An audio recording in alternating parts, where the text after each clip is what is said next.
Salam sejahtera Malaysia, terima kasih kerana menonton video-video dalam channel ini. Sebelum kita mula, jangan lupa untuk tekan tombol subscribe, share, like dan komen. Let's go! Salam sejahtera dan salam perpaduan kepada seluruh rakyat Malaysia. Berita panas hari ini dipetik dari The Third Force bertajuk "Saya tiada kuasa pilih calon, kawan-kawan pula dipancung semasa PRU15." Ismail Sabri. Berita penuh. Selepas menjadi sasaran susulan kekalahan teruk pada pilihan raya umum ke-15 lalu, Datuk Seri Ismail Sabri Yaakob tampil menjawab selepas dipersalahkan pihak tertentu sebagai punca kekalahan tersebut. Naib Presiden UMNO itu menjelaskan walaupun dipilih sebagai poster boy pada PRU15 lalu, namun ia tidak bermakna beliau mempunyai kuasa sepenuhnya semasa memilih calon, dan lebih malang lagi, banyak calon yang sepatutnya menang disingkirkan. Poster boy dalam PRU15 baru-baru ini hanyalah poster boy. Poster boy sebagai poster sahajalah. Tapi dari segi kuasa sebagai poster boy tidak ada. Sebagai contoh, memilih calon. Kalau saya nak jadi Perdana Menteri, ini bermaksud ahli parlimen itu sayalah pilih sepatutnya, sebab yang menang itu akan bekerja di bawah saya. Saya akan lantik mereka jadi menteri, katanya dalam satu video wawancara yang disiarkan dalam TikTok. Jelas Ismail Sabri lagi, sudahlah tidak diberi kuasa untuk memilih calon, dan ramai juga calon-calon yang juga merupakan rakan yang berada dalam pentadbirannya sebelum ini tidak dicalonkan semula dengan digantikan calon lain oleh Presiden UMNO, Datuk Seri Ahmad Zahid Hamidi.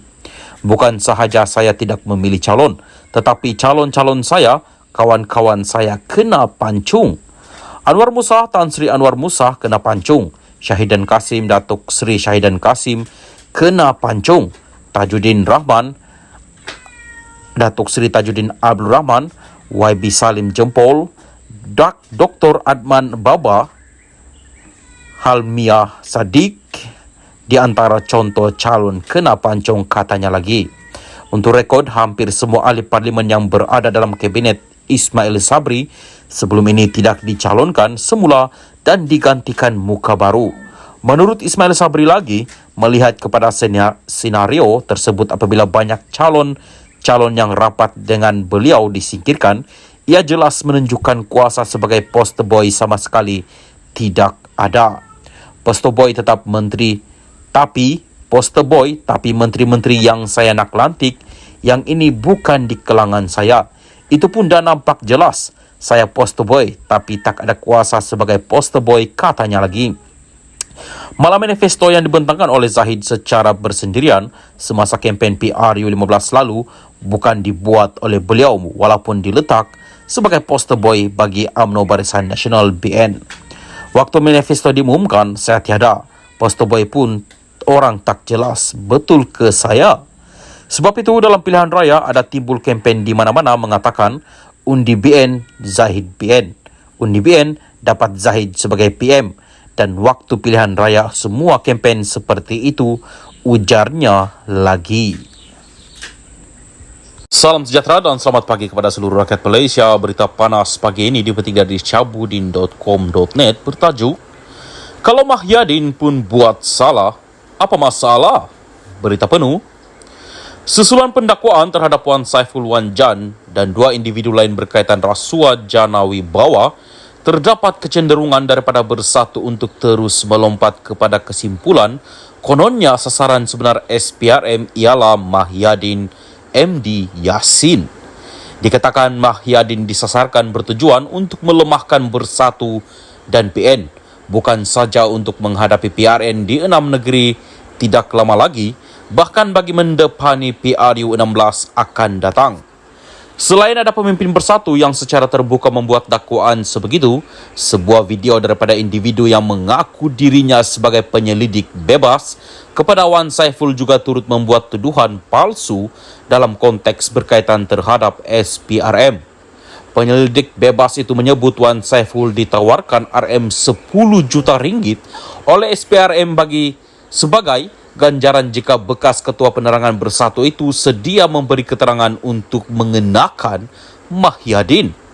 Walaupun sudah memohon maaf, penyelidik itu kini sedang ditahan SPRM dan berdepan kemungkinan didakwa kerana mengganggu siasatan. Kalau ia pun nak membuat tuduhan sedemikian, logiknya daripada mana SPRM nak dapat duit sebanyak RM10 juta itu.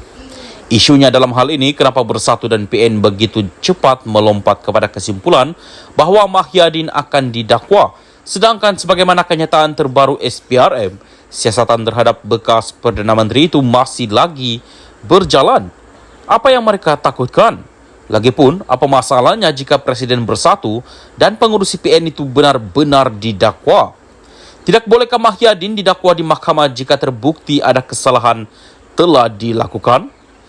Apakah Mahyadin seumpama malaikat yang tiada nafsu dan terkecuali daripada melakukan kesalahan? Berkaitan perkara ini, semua kita, khususnya penyokong Bersatu dan PN, mereka haruslah bersikap terbuka dan berlapang dada terhadap siasatan yang sedang dijalankan oleh SPRM.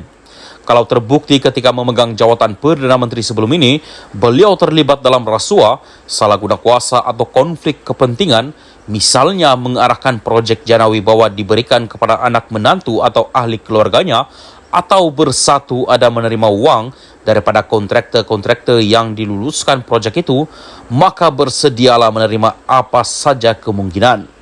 Pendakwaan sebegitu bukan merupakan pendakwaan terpilih atau kerana dendam, tetapi disebabkan ada kesalahan telah dilakukan. Jika tiada kesalahan ditemui atau bukti tidak mencukupi, percayalah, SPRM tidak akan mendakwa Mahyadin dengan sesuka hati di penghujung siasatan nanti. Sama macam kes Najib Razak sebelum ini. Walaupun beliau adalah bekas Perdana Menteri, sama seperti Mahyadin, malah anak Tun Razak lagi, tetapi disebabkan ada kesalahan telah dilakukannya, itulah sebabnya beliau didakwa, dibicara di mahkamah dan kini sedang menjalani hukuman penjara di Kajang. Jadi mengambil kira bahawa pendakwaan adalah berasaskan ada kesalahan telah dilakukan, tidak harus ada sebarang masalah atau rasa gundah jika Mahyadin pun didakwa juga di mahkamah selepas ini. Tiada salah, tiada masalah. Buat salah, baru timbul masalah. Syahbudin Hussein, 23 hari bulan 2, 2023.